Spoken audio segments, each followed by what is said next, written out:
book. One of the many ways in which stories are told. Some stories happy, and others sad. But none are more magical than the tale of the secret island. Thomas the Tank Engine, the #1 blue train on Sodor, understands the value of friends. On Sodor there are many different faces and places. Thomas has many different friends as he runs along his branch line. Hello!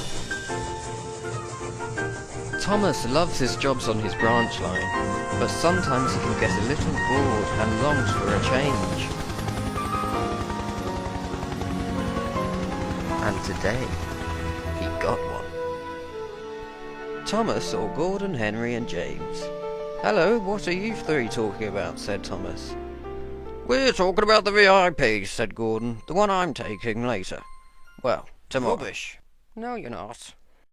Oh, I wish I could take him. Don't be so silly. Carry on with your work. You've got work to do on your branch line. Off you go. Thomas felt hurt. You're so vain, Gordon. Speak for yourself. Thomas kept thinking about the VIP and got distracted. The trucks started to make their plans. The coupling was stuck, and then it snapped. Thomas was out of control and running away down the line. Oh no, he cried. He went straight off the rails and through a fence. He slithered down a slope and up an old bridge. The top of the bridge snapped and tilted. Thomas tilted with it, and then he went straight down into an old tunnel and straight through a rock. Thomas didn't know where he was now. Where am I? He cried. He looked around. There was no one there. It was very empty and very, very quiet. Suddenly, a diesel burst out of the bushes behind him. Help! Cried Thomas. Thomas reversed backwards and followed a line across the bridge. He went straight through a rock and disappeared. He reappeared somewhere else and found himself back where he was. Bust my buffers! Later, Thomas pulled into Tidmouth's sheds. I found a secret island, he said. But the others just ignored him. They were too busy talking about who was taking Michael the next day. Thomas was cross. Poor Percy didn't even realise what was going on. He was doing his late-night shift. No one was around, just Percy. But the engines were arguing so much at Tidmouth's sheds that the fat controller had to come and tell them off and sort the trouble out once and for all. He pulled up in his car. Why would the fat controller choose you? You're very important. I know, but I don't care. Neither do I, but it's me. I'm the important one. I'm obviously going to take him. Would you just stop? Silence! All the engines stopped at once. Gordon went quiet. Emily sniggered. Now, what is all this fuss and bother? You're causing confusion. Now then, I'm going to settle this whether you like it or not, big or small. Now, from what I can see, I'm going to choose Henry. Henry is the one that's taking Michael tomorrow. Henry beamed. Thomas was shocked and James was sad. Gordon grunted. Percy didn't even realise. He had stopped at a junction. He was on his way back home. The signal was red and Percy was scared. No one was around. Suddenly something crashed through the level crossing. What is that? He cried. Then around a corner sped a large cross diesel. Bust my buffers!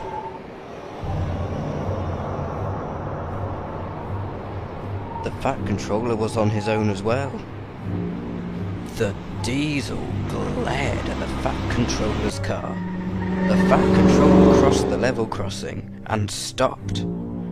"I need to go to McDonald's. The railway's the quickest way." The diesel slithered past. He was behind the Fat Controller's car. The Fat Controller suddenly realised, "Oh my goodness, I'm being followed." And he was. The Fat Controller tried to speed up, and he did, to the edge of a cliff. The diesel glided away. But the Fat Controller's car was nowhere to be seen. The next day, Thomas puffed into the yard. Henry was getting ready to take the special visitor. "Just you look at my coat, I'm splendid." His coat of paint gleamed in the sun. Thomas was shocked. James was very jealous. Just then, Percy pulled into the yards with the Fat Controller's car. "What is that?" said Thomas. "It's the Fat Controller's car. It was found this morning," said Percy. James was surprised. "Well, I can't stop," said Percy, and he puffed away. "Well, I don't have time to worry about the Fat Controller's car. I have to get ready because Oh! Henry had crashed into the paint truck. Paint had splattered down him. "I'll take him," said James. "Oh no!"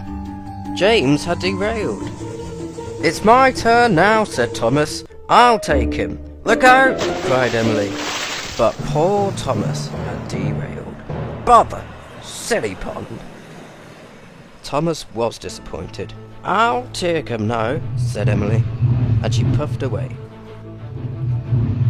Toby had seen Thomas's accident, and he reversed to save Thomas. "Thank you, Toby." Toby puffed and heaved and pulled as hard as he could. Then eventually Thomas's wheels began to come out of the sticky mud and back onto the rails. At last Thomas was saved. "Thank you," said Thomas. "Thank you, Toby."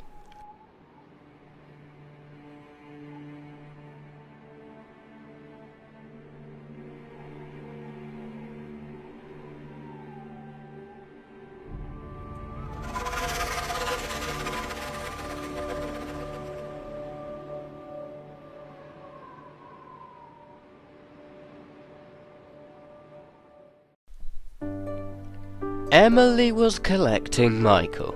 She was on her way to the station. "I'm almost there," she said. Then she approached the platform. Michael was waiting for her. "Get in!"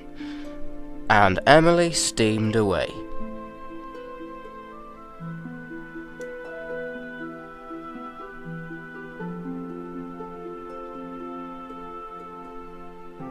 Meanwhile, Thomas was heading for Rosie's rock shop. He wanted to see Michael when he arrived. "I mustn't be late," thought Thomas as he puffed across the bridge. At last he steamed into Rosie's rock shop. No one was there. Reneeas was on an old truck. "What's Reneeas doing there?" thought Thomas. "I don't have time to find out. I must hurry."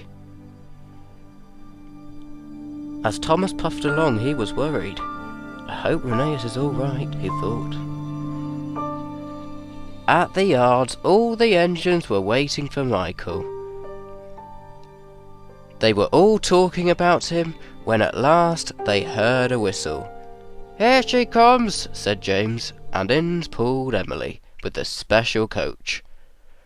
Lady Hat arrived to greet Michael out of the train. Thomas puffed in. "Am I late? Oh no, I've missed him." Lady Hat was driving Caroline up the hill and back to their house. Caroline was their replacement car. "Bother! Now I'll never meet Michael." The Fat Controller was in hospital. His wife came in to see him. "Hello, Margie. You come to see me, have you? Give us a kiss." "Topham, stop! I've closed the blinds, now lie back down. You need your rest." "It's been like this all day," said Thomas to Percy. "I hope he's better soon," said Percy. He will be. These things take time, said Thomas. I remember seeing something strange last night. What was it? Said Thomas anxiously. It was a blue diesel, and he had a yellow face. That must be the diesel I saw in the secret island. He must have followed me back to Sodor. Oh, what shall I do?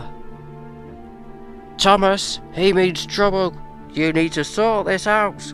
It's all your fault. I know, said Thomas sadly. He was upset. That night, Thomas puffed into Tidmouth Sheds. Oh dear. What? Oh, nothing.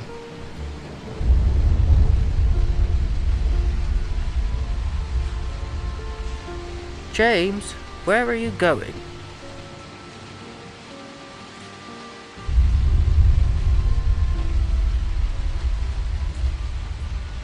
James, where are you going? Bust my buffers! What's going on? What's that? Leave me alone! Go away! Go! Leave me! Cinders and ashes! It was just a dream. Thomas spent the day with Michael. Michael was his driver for the day, as his driver was sick. Thomas tried to show off. I wonder how I can make myself look really, really reliable.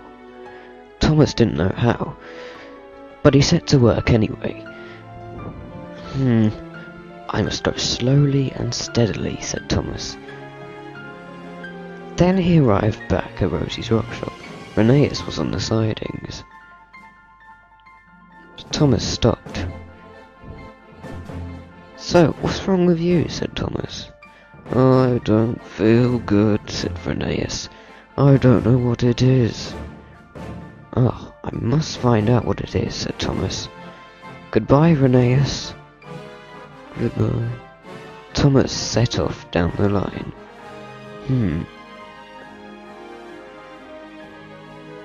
Meanwhile, at the mountain railway, Peter Sam was working at the incline. He had to do Reneeas' jobs as well as his own, and whilst he was working on the incline, Sir Handel was working with the passengers.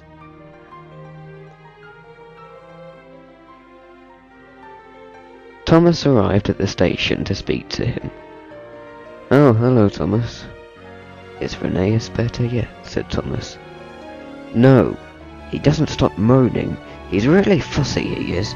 Anyway, I can't stop, Thomas. I must keep time, you know. Sir Handel puffed off with his passengers. It was a rather windy day, but he carried on with his usual jobs. After his work, he pulled into the sidings of Crow's Gate. That's strange, said Sir Handel. Reneeas isn't here. His driver saw a note flapping about in the wind. He went over and ripped it off. After he read the note, he looked very worried. This will explain where Reneeas is. There's a note from the scrapyard saying he'll be scrapped tonight. Peter Sam was working at the incline. Sir Handel rushed over to Peter Sam. Hello, Sir Handel. Reneeas is going to be scrapped, said Sir Handel. We must go and help him, said Peter Sam, and he left his trucks and hurried away to the scrapyard. They found Reneeas in a siding, but the diesels outside had spotted the engines going in. Get them. The scrapyard doors opened and two smaller engines on the narrow gauge tracks buffered up behind Sir Handel and Peter Sam. What's that? Who's that? Get off! The two engines started pulling them back, but Sir Handel fought back with his steamroller wheels. Just give up, he's gone, said the engine. Sir Handel had lost. It was too late.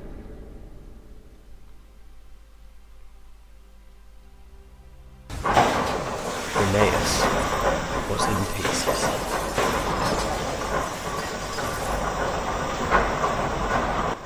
No! See what you've done? I only did it for the good of the railway, said the Fat Controller. Peter Sam had gone off on his own. He dropped his fireman off and went to a peaceful part of the line where he could relax. He needed to be alone. He found a siding next to Mr. Percival's house where the buffers were.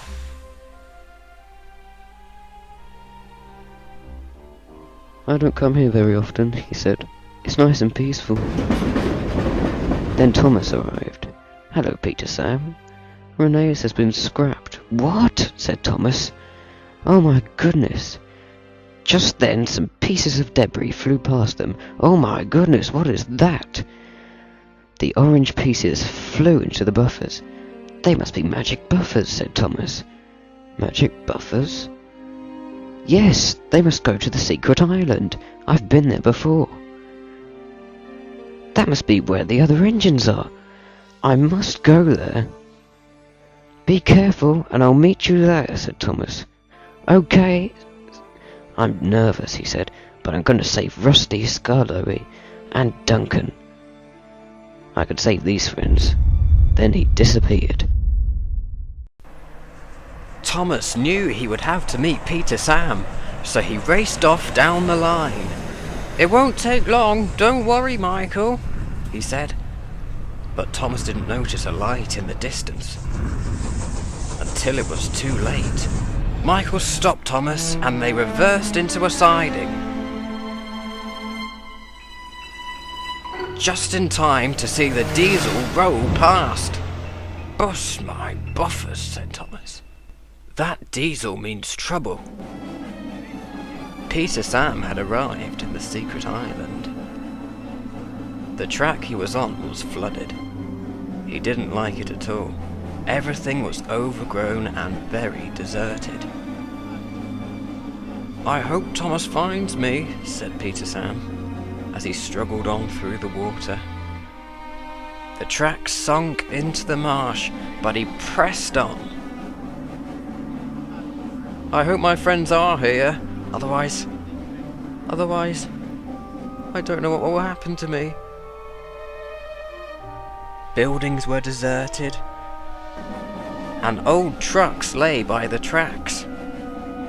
"I'm not afraid," said Peter Sam. But Peter Sam secretly was. He only had his driver for company.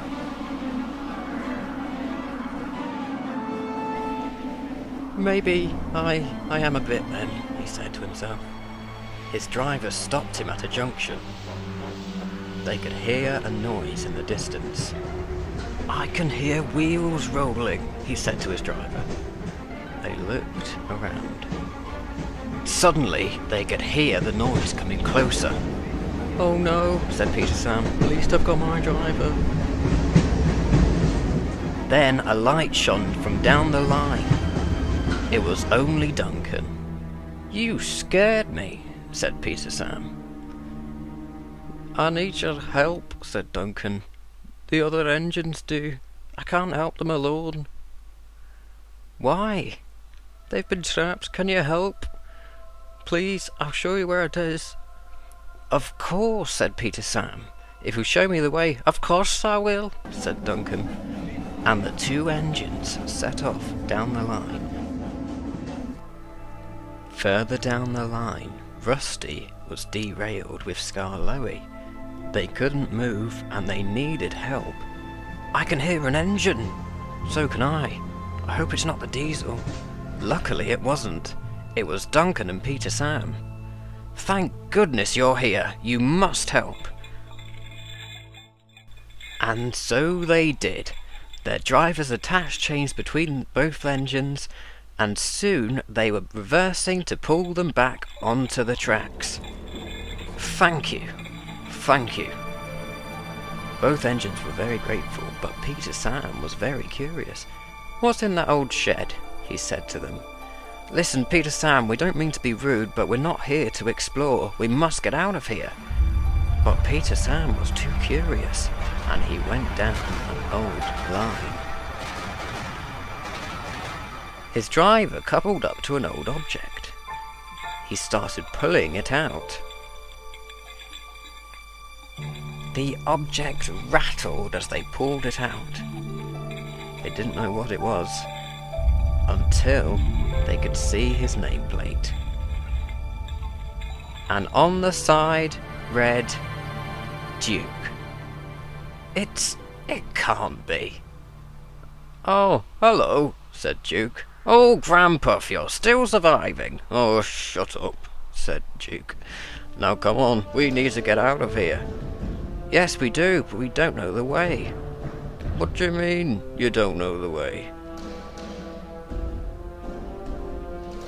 "Can't we just go back the way we came?" "No, that's the way in, not the way out," said Rusty. "I know the way out, I think. If you follow me." All the engines were lined up.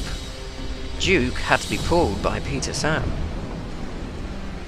Now, I may have to warn you about something fairly tragic. Reneeas has been scrapped. Me and Sir Handel, we tried to save him, but we were too late. I'm sorry to tell you all this, but it just saves the surprise. "You liar," said Rusty. "How could you say something like that?" "It's true. I wouldn't joke." The engines fell silent as they rushed off to find the exit. Back on Sodor, Thomas was trying to find the line that went to the secret island. But the Diesel was hiding in a siding just outside of Rosie's rock shop. An old bridge was supported there and was hanging dangerously over the line. The narrow gauge track beside it was closed because of this.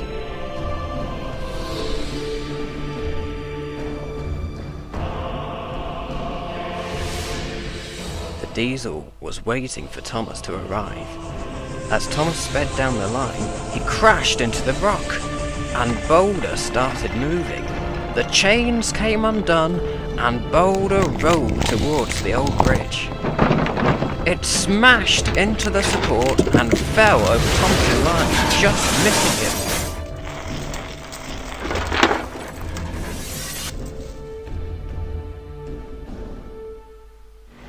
The Diesel was disappointed and rolled away. Thomas was very surprised. "Bust my buffers," he said. "What was that?" The Diesel was now out of sight, and the bridge and Boulder had ruined everything. The Fat Controller was most annoyed. "Thomas, I don't know what you think you're doing, going around trashing the island. We're all sad Reneeas is gone, but this attitude does not show the appreciation of my railway. It will take a long time to clear this up." "It wasn't us." "Sir, it wasn't us, be quiet. You got nothing to do with it." Thomas thought it was best to say nothing. Harvey arrived to clear the mess, and Jack and Alfie worked together to clear off the mud.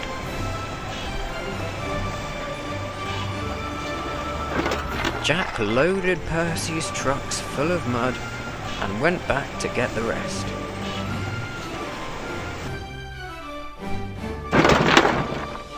Both friends worked hard as Harvey pulled the boulder back onto its perch. Then, both Jack and Alfie lifted the bridge section together and put it back upright so that everything was safe again. "Perfect," said Jack. "Now wasn't that fun?" he said to Alfie. Sir Handel puffed in. "What do you think?" said Jack. But Sir Handel wasn't smiling. "Well, if you knew what the Fat Controller had done, you probably wouldn't have helped." "What do you mean?" said Percy. He was very confused. "What, haven't you heard? The Fat Controller scrapped Reneeas earlier." Jack fell silent. Later that day, Jack and Alfie were loaded onto flatbeds for Thomas to take away. He was to take them back to Miss Jenny. "Thank you for helping," said Thomas. "I'm sorry about the bad news. None of us are happy about it, really." And Thomas steamed away. Later that day, he puffed back down the line to have a rest. He was very tired. He joined his friends in the siding. But something was following him. "What's that noise?" said Percy. "I don't know," said Thomas. "I can't hear anything." "Well, I can," said James, and around the corner sped the large cross diesel. "Tell me where your fare controller is now." Thomas tried to be brave, but when he saw the spike on top of him, he decided to change his mind. Henry started to panic. Thomas didn't know what to say. "He's in his office," said Thomas. "If you're lying," said the diesel, "I will come back and scrap you. You're safe." The fat controller, of course, wasn't in his office. He was watching the lake, when suddenly a man came over to talk to him. "Excuse me, sir. We'd like you to see some video footage." "Ooh, video footage," said the fat controller. Soon he was in the man's office. "Now this video footage was taken the night of your accident," he said, and he played it. "I know that diesel." The fat controller hurried over to the engines. "Now if you see a blue diesel with a yellow face, you must tell me straight away." Percy looked at Thomas. Thomas knew what he was thinking. He would have to meet Peter Sam and try and fix things once and for all.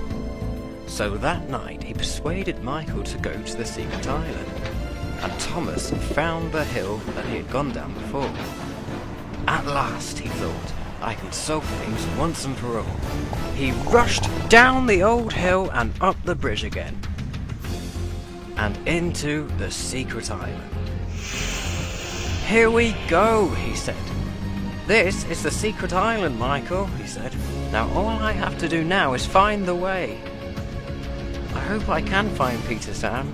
Suddenly Thomas came to a stop. He had gone down the wrong track. Michael had stopped him just before the cliff edge. Thomas was surprised. "I hope I do find Peter Sam," he said. "He must be alone and lost. I must head straight back to those points and go down the other track," he said. But Thomas became lost once again. Suddenly he landed onto another track. "Cinders and ashes," he said. Then, there in front of him was an old tunnel entrance. It led under the ground.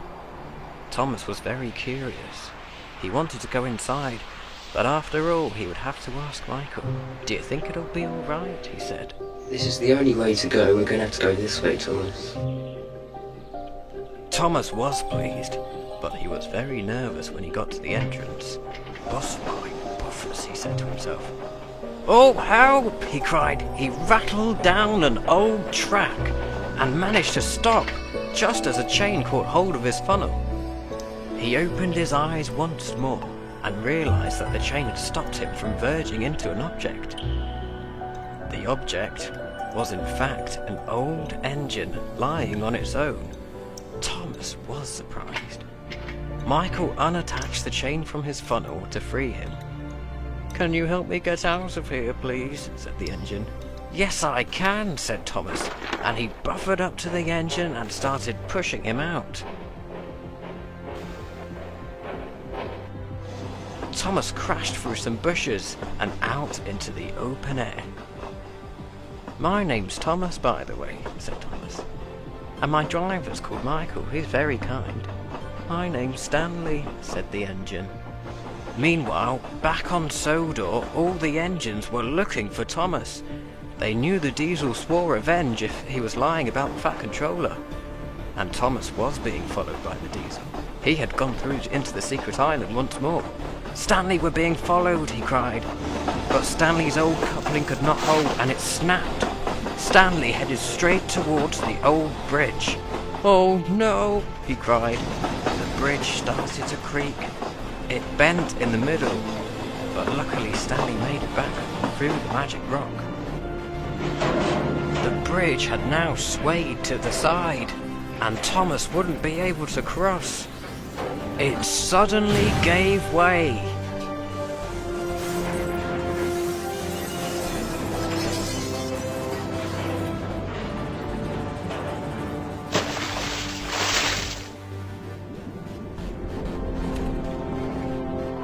"Jump!" cried Thomas. He flew straight over the cliff edge and onto the other side. Meanwhile, the narrow gauge engines had found their bridge, but it had collapsed. "Oh no," cried Duke, "it's gone." Peter Sam went to the edge. He called for Thomas, but Thomas had already gone back to Sodor. "Oh no," cried Peter Sam, "Thomas is gone." But even though they had given up hope, the narrow gauge engines fought through to find another way back. "What's that noise?" cried Duncan. "I can hear it too," said Scarloey. Then suddenly pieces of debris built up in front of Peter Sam and magically moulded back together. "No way.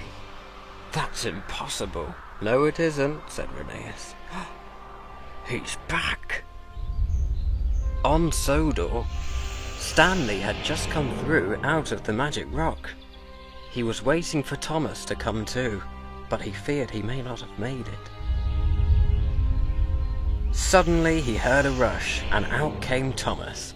"Bust my buffers, that was close," said Thomas. "I do fear the diesel may return again."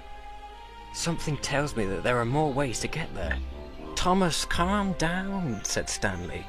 "You have been such a good friend to me, but I could do with a mend." "Yes, of course," said Thomas. "I'll take you to the works right away." He buffered up to Stanley and started pushing him back down the line towards the works.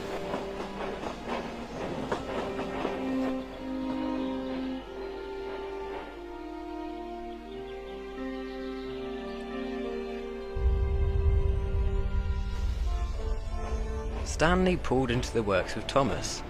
Toby was there too. "Hello, I'm Stanley," said Stanley to Toby. "Oh, hello," said Toby. "I'm from the secret island, the island that Thomas found," he started explaining. This is Toby," said Thomas, "and Toby, that's Stanley." "Yes, I did explain that, Thomas." "What are you going to do about Peter Sam? Are you going to leave him there? I know you saved me, I'm sure you can save him too." "You're right, Stanley. I do need to go back. But it's going to be hard. I wish I could help, Thomas," said Toby. "But, I can't move at the moment." "No, Toby, this is my fault. I need to go and get him." "Good luck," the engines called as Thomas reversed back towards the secret island. Thomas tried to go back through the rock, but it wouldn't let him. "Cinders and ashes, I can't get back," he cried. Thomas tried it again. Suddenly the diesel came out of the rock behind him. He had jumped over the cliff edge. "I'm gonna get you now," he said to Thomas. Thomas raced as fast as he could down the line. "Oh, we must warn the Fat Controller," he said. The Fat Controller saw Thomas, and Michael explained what was going on. Then they ran off, leading the diesel behind. Thomas was worried. He didn't have a plan. Then suddenly he realized he was on the track that led back to the secret island. He was about to head down the hill and through the magic portal. "Maybe I can get rid of him this way," he thought to himself. "Of course, it's worth a try," and he raced down the hill. "Oh, I do hope I can save Peter Sam as well." Thomas entered the secret island, with the diesel following behind. "Oh, brilliant," he said. "I believe I'm on the right track to finding them." As Thomas rounded the bend, there they were. Thomas was especially surprised to see Reneeas, the engine who recovered from scrap. "Hello," said Reneeas. "Flatten my funnel," cried Thomas. "How have you survived?" He reversed and saw Duke. "Where have you been all these years?" "Hello," said Duke. "Well, I've been here." So that would explain where you went. Suddenly, the diesel was coming behind Thomas. "Thomas, the diesel's coming, you must run."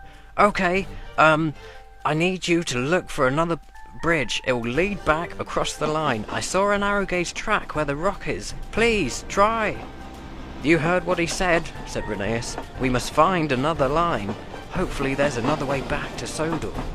So the engines raced off together to find another exit. Thomas's wheels were whirring as fast as they could, but Thomas didn't think it would be fast enough. As the narrow gauge engines rattled through an old tunnel, they found themselves near the cliff edge, where Thomas's bridge was. Thomas jumped for the second time. "Oh no, I haven't made it," he cried. He was now jammed on the cliff face. "Oh no," he cried, "how am I going to get back?" Meanwhile, the narrow gauge engines had found another bridge. "Come on, let's go, come on!" As the diesel came up behind Thomas, jumped the gap once more, this time just missing. But he stabbed his stabber into the rock and held himself steady. The diesel had not fallen, but he was insecure.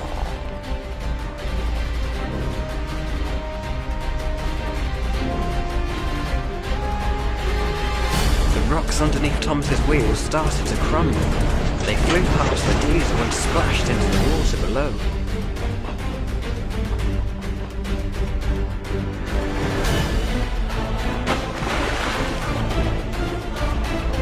"This is urgent, we must pull Thomas back again," he said.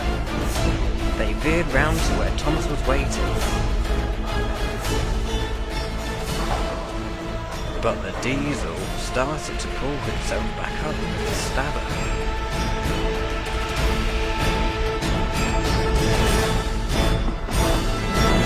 "Oh, you're here, well done," said Thomas.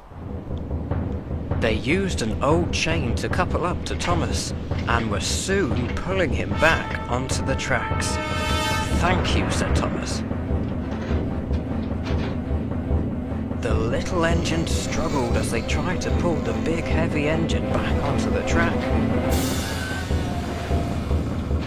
"One last pull," they cried, and they got Thomas back up, just as another rock fell and smashed into the diesel.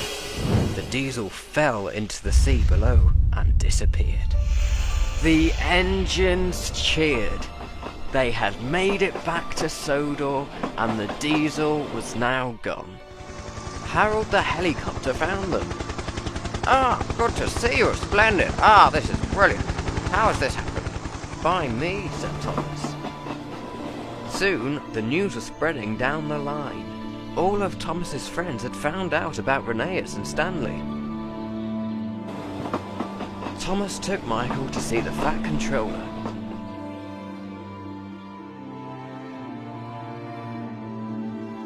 In the night garden. Sir. What do you want? Oh. Sir, Reneeas has returned with the other engines. We must have a party. Soon, all the engines were preparing for the Fat Controller's party. The party to welcome home the return of the narrow gauge engines and, of course, the brand new engine, Stanley. It was a marvellous party. They were all waiting for the Fat Controller to start his speech. After he was finished, Thomas explained how he and the diesel were stuck on the cliff edge. "He was brilliant," said Stanley, and he told the engines everything. "You see, I was stuck on the cliff edge," said Thomas, "and the narrow gauge engines needed to pull me back. But more rocks were falling off this ridge, and the diesel started pulling himself back up again. I didn't think I'd make it, but the last rock fell and smashed into the diesel, and he fell into the sea below. I knew that diesel, said the Fat Controller. And he started to explain everything. It was a long time ago. He was a brand new diesel. He worked by memory, and he needed no driver to work. I feared he'd be a threat to the railway, so I sent him into the island. The engines were surprised. I would also like to say, Reneeas, that I sent you to the scrapyard to be mended. I have no idea as to who declared you as scrap, but I want all my engines to know that dark times are ahead of us. Though I am very grateful that all of you narrow gauge engines have come back, and that Stanley is now part of my railway. The engines cheered for the narrow gauge engine Stanley and Thomas. Thomas whistled happily. The next day, Thomas said goodbye to Michael as Gordon departed from the station. Michael peered out of the window until the carriage was out of sight. It's a shame he had to go, Mavis. Remember, you have got Stanley now. Oh, thank you, Mavis. You make me feel so much better. A line now runs off from Thomas's branch line into the secret island. Thomas's friends are kept busy, taking campers there in the summer, though no one lives there.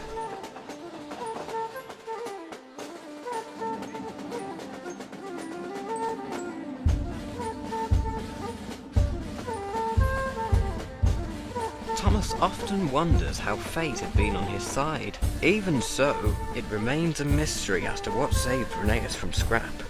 Both Thomas and Stanley believe it to be the magic of the secret island, saving engines in distress. Of course, no engine can explain the miraculous event. And for now, this book remains a happy one, until its final chapters are one day unleashed.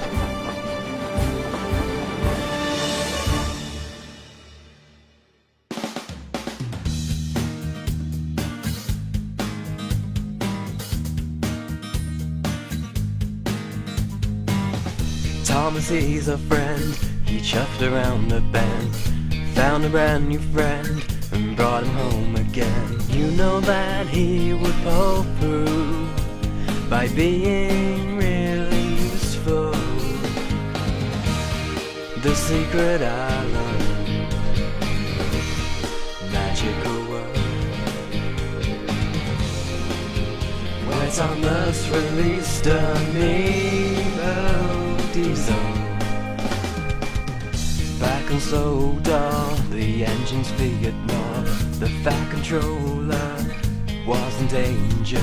Thomas decided to save him and all of the narrow gauge engines. Yeah, the secret island, magical world, where Thomas left a new diesel.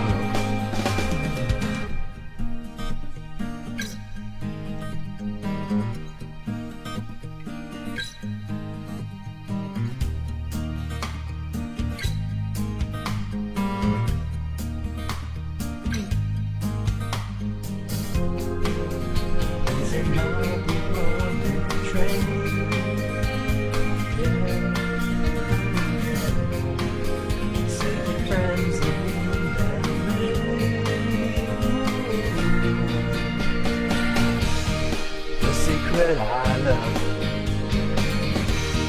magical world, where Thomas left a new